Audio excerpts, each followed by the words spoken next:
बिस्मिल्लाहिर्रहमानिर्रहीम। अस्सलाम वालेकुम डियर स्टूडेंट्स, मैं डॉक्टर अहमद। अच्छा बच्चों, माइक्रोबायोलॉजी में लेक्चर नंबर 13 को हम डिस्कस करने जा रहे हैं और लेक्चर नंबर 13 में हमने फंगस लाइक प्रोटिस्ट को पढ़ना है।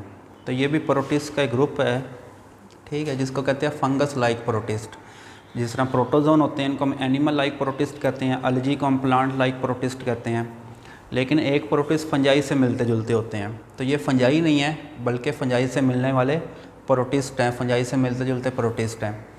तो इसमें हमने दो ग्रुप्स पढ़ने हैं फंगस लाइक प्रोटिस्ट में, एक स्लाइम मोल्ड है, दूसरा वाटर मोल्ड है। तो देखें ये फंजाई से रिजेंबल कर रहे हैं, इन अपीयरेंस पर इनकी शक्ल सूरत फंजाई की जैसी होती है, लेकिन ये कुछ सूरतों में फंजाई से डिफरेंट भी हैं। जिस तरह रिप्रोडक्शन में फंजाई से डिफरेंट और अपने लाइफ साइकिल जो हैं ये इनके फंजाई से डिफरेंट होते हैं। तो फंगस लाइक प्रोटिस्ट के दो ग्रुप्स हैं। पहले को हम मिक्सोमाइकोटा या स्लाइम मोल्ड, इसका कॉमन नेम है, और दूसरे ग्रुप को हम ओमाइकोटा या वाटर मोल्ड कहते हैं।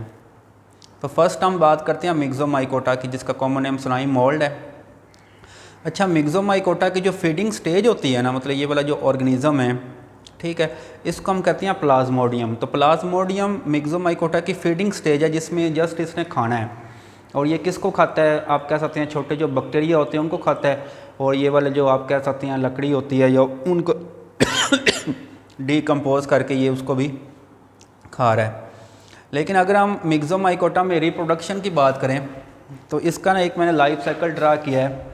यहाँ पे देखें ये प्लाज्मोडियम है। प्लाज्मोडियम एक मल्टी न्यूक्लिएटेड स्ट्रक्चर होता है। ये देखें इसके अंदर बहुत सारे न्यूक्लियस हैं, ये प्लाज्मोडियम है।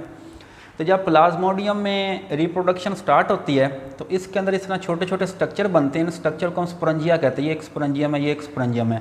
तो स्पोरेंजियम में मियोसिस होती है और मियोसिस के रिजल्ट में इसके अंदर क्या बनते हैं? स्पोर्स बनते हैं। अगर क्योंकि ये स्पोर मियोसिस के जरिए बन रहे हैं इसलिए ये सारे स्पोर्स क्या होते हैं? हैप्लॉइड होते हैं, ठीक है। अब जैसे ये स्पोर जर्मिनेशन करते हैं, ठीक हो गया, तो इनकी जर्मिनेशन से स्पेशल किस्म के देखें ये रिप्रोडक्टिव सेल बन रहे हैं और इन सेल के अंदर आपको दो फ्लैजेला नज़र आ रहे हैं, इसलिए इन सेल को कहते हैं बाई फ्लैजिलेटेड सेल कहते हैं, या इसको हम स्वार्म सेल भी कह सकते हैं, ये इसका दूसरा नाम है। इनको हम स्वार्म सेल भी कह सकते हैं।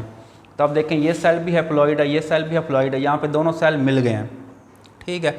तो इनको आप गैमेट्स भी कह सकते हैं। ये एक गैमेट है, ये दूसरा गैमेट है, तो ये दोनों गैमेट मिल गए तो उनके मिलने से क्या बनता है? जाइगोट बनेगा। जाइगोट आप देखें डिप्लॉइड हो गया, तो जाइगोट आगे एम्ब्रियो में कन्वर्ट होगा और एम्ब्रियो जब बड़ा होगा तो वो दोबारा किस में कन्वर्ट हो जाएगा? प्लाज्मोडियम में। तो ये देखें ये इसका मिक्सोमाइकोटा का क्या चल रहा है? लाइफ साइकिल चल रहा है।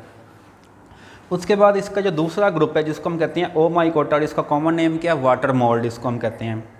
तो ये भी फंजाई से मिलता जुलता है, ठीक हो गया। इसके जो हैफ़ी होते हैं इसमें भी आपको हैफ़ी नज़र आते हैं, लेकिन इसमें एक फ़र्क है कि फंजाई की जो सेल वॉल होती है वो काइटन की बनी होती है, लेकिन इसकी जो सेल वॉल है वो सेलुलोज की बनी हुई है। जिस तरह प्लांट की सेल वॉल सेलुलोज की बनी हुई है, तो ओमाइकोटा की जो सेल वॉल है वो भी किस चीज़ की बनी हुई है? सेलुलोज की। लेकिन फंजाई की सेल वॉल काइटन की बनी होती है, ठीक है। तो अगर हम फंगस लाइक प्रोटिस्ट की न्यूट्रिशन की बात करें तो ये भी न्यूट्रिशन के लास्ट से दो ग्रुप्स में डिवाइड हम इनको कर सकते हैं। पहले ग्रुप का वही सेप्रोट्रोफ्स कहते हैं जिनको हम डिकम्पोजर भी कह सकते हैं, और ये कहाँ से अपनी फूड लेंगे? डेड ऑर्गेनिक मैटर से, ठीक हो गया। और दूसरे ग्रुप को हम पैरासाइट्स कहते हैं, और पैरासाइट अपनी फूड कहाँ से लेते हैं? होस्ट से लेते हैं। अच्छा, ये वाले हमारे पास जो ओमाइकोटा हैं या वाटर मोल्ड हैं ये बहुत सारी बीमारियों का भी बायस बन रहे हैं। जिस तरह इसकी एक बीमारी है जिसको हम कहते हैं ब्लू मोल्ड ऑफ तंबाकू प्लांट की। ये तंबाकू प्लांट के ऊपर अटैक करती है, उसमें ये डिजीज़ पैदा करती है। तो ये डिजीज़ तंबाकू प्लांट के लिए बड़ी नुकसान का बायस बनते हैं। इसके रिजल्ट में तंबाकू प्लांट सारे क्या हो जाते हैं? ख़राब हो जाते हैं। और फिर ये एक और बीमारी जिसको कहते हैं लेट ब्लाइट ऑफ पोटैटोज़। ये आलूओं की बीमारी है जिसमें जो आलूओं की जड़ें हैं वो गल सड़ जाती हैं। तो इसकी वजह से ये जो आयरिश कंट्रीज़ हैं, ठीक है, इसमें बाकायदा एक कैद आ गया था। तो उन लोगों की जो बेसिक फूड थी वो आलू ही थे, लेकिन जब इस डिज़ीज़ ने आलू के ऊपर अटैक किया ये वाटर मोल्ड ने, ठीक है, तो वो सारे आलू ख़राब हो गए, तो जिस वजह से कैद पड़ गया। तो बहुत सारे लोग जो थे वहाँ पे वो भूख से मर गए थे।